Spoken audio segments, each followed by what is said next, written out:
GOP grumbles as Donald Trump reshapes midterm campaigns in this August 2, 2018. Photo: President Donald Trump, right, greets Senate candidate Rep. Lou Barletta, RPA, during a rally in Wilkes-Barre, PA. More than 2,600 candidates are running in the midterm elections. But for the president, the election comes down to one person, Donald Trump. With the primary calendar winding down, Trump's Me First strategy is prompting a wave of concern within his own party. AP photo: Matt Rourke, Washington. AP, President Donald Trump's strategy of becoming aggressively involved in the midterm elections is prompting concern among some Republicans who worry he's complicating the political calculus for GOP candidates trying to outrun his popularity. Those Republicans worry their statewide candidates may rise or fall based on Trump's standing, muddling their path to maintain control of Congress. But Trump has no plans to step out of the spotlight. He will hold a rally Saturday in Ohio and plans to host two fundraisers at the Trump National Golf Course in Bedminster, New Jersey, next week for House and Senate candidates, according to a campaign official with knowledge of the president's events. The official spoke on the condition of anonymity to discuss details about the fundraisers that haven't yet been publicly released. The president is casting himself as the star of the midterms, eagerly inserting himself into hotly contested primaries, headlining rallies in pivotal swing states and increasing his fundraising efforts for Republicans. Last week, Trump agreed to donate a portion of his re-election fund to 100 GOP candidates running in competitive House and Senate races. He's expected to be even more aggressive in the fall. White House officials say he's reserving time on his schedule for midterm travel and fundraising likely to surpass that of former presidents George W. Bush and Barack Obama. "This is now about Donald Trump," said Al Cardenas, a former Florida Republican chairman.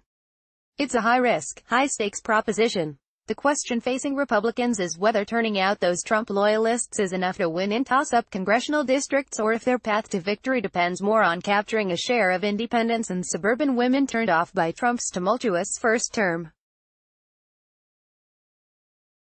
It's a dilemma they will confront in 2018 and beyond.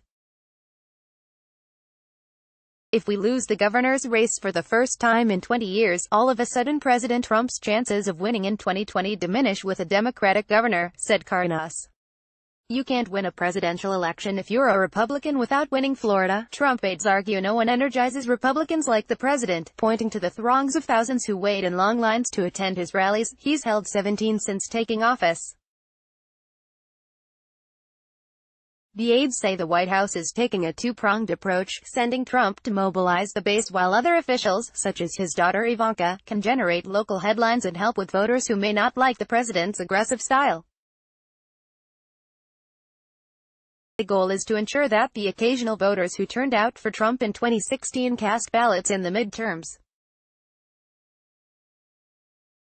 But there are some signs that Trump's unpopularity with a general electorate may hamper more than help individual Republican candidates. While Republicans have won a series of special elections since Trump took office, they've captured smaller margins than in previous years. Democrats also had two high-profile upsets, nabbing victories in an Alabama Senate race and a Pennsylvania House race. The GOP is worried about a special congressional election Tuesday in a central Ohio district that Trump won by 11 percentage points in 2016. A Monmouth University poll released this past week showed the race tightening, leaving Republican Troy Belderson with just a one-point edge well within the error margin. The survey found 46% of likely voters approved of Trump, while 49% disapproved. Hoping to shore up GOP support, Trump plans to host a rally in the district Saturday. His visit follows a Monday stop by Vice President Mike Pence. The president's team keeps a close eye on data assessing whether Americans believe the country is headed in the right direction under Trump. And they point to Trump's strength among Republican voters and an upbeat attitude about the nation's economic climate as evidence Republicans will avoid the rough midterm elections that have afflicted previous administrations. But some Republicans warn Trump's outsized media presence drowns out the messages of congressional candidates, who believe the path to victory lies with a focus on local issues, the Republican tax cuts and the prospect of Nancy Pelosi becoming House Speaker again. In Ohio, Balderson and his GOP allies have tried to tie Democrat Danny O'Connor to Pelosi. O'Connor has repeatedly said he would like to see a new generation of leadership in the House. Part of the reason why the Nancy Pelosi attacks are so important is that they're a way to motivate the Republicans who might not love Trump, said Ohio GOP strategist Terry Casey. Still, Republicans are often forced to fend off questions about Trump-sparked controversies. In recent days, Trump publicly mused about a government shutdown sometime in the fall, a possibility that Republican congressional leaders fear would significantly hamper their electoral prospects. In Pennsylvania on Thursday, Trump said he was a little bit torn about whether it would be better to shut down the government before or after the midterm elections to secure funding for his border wall. Whether it's before or after, we are getting it or we are closing down government, he told thousands of supporters at a rally in Wilkes-Barre. That kind of uncertainty only serves to further embolden Trump's opposition, say Democrats. Clearly, he lights the fire when it comes to energized Democrats, said Ohio Democratic Party Chairman David Pepper. He's going to come and give a rambling, over-the-top speech that has nothing to do with this district or Troy Balderson. It may hurt more than it helps.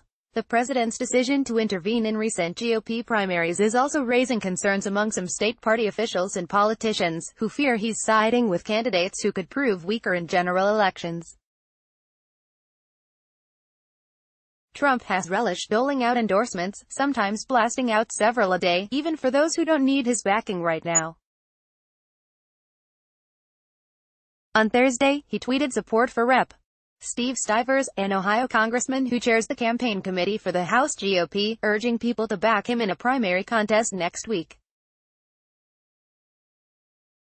Stivers' primary was held in May and he ran unopposed. The tweet was quickly deleted. The president has compiled a winning streak in recent primaries in which he has made an endorsement, helping favored candidates in South Carolina, Alabama and Georgia.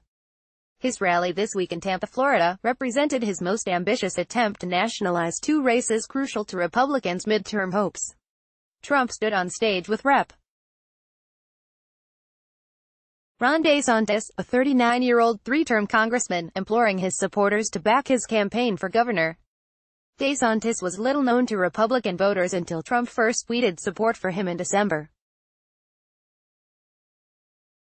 Since then, he's made his ties to Trump a centerpiece of his primary race, focused on Fox News appearances and ads. In recent weeks, he's opened up a double-digit lead over State Agriculture Commissioner Adam Putnam, a longtime fixture in Florida politics. DeSantis said he was grateful for Trump's support but added, "I appreciate more the leadership you're showing for our great country." The president also repeatedly praised Gov. Rick Scott, a Trump ally running for Senate, and attacked his opponent, Democratic Senator Bill Nelson. Trump, who spends winter weekends at his estate in Palm Beach, claimed the only time he sees the senator is 5 months before every election. After a while, you forget who's the senator, Trump said. Copyright 2018 The Associated Press. All rights reserved. This material may not be published, broadcast, written or redistributed.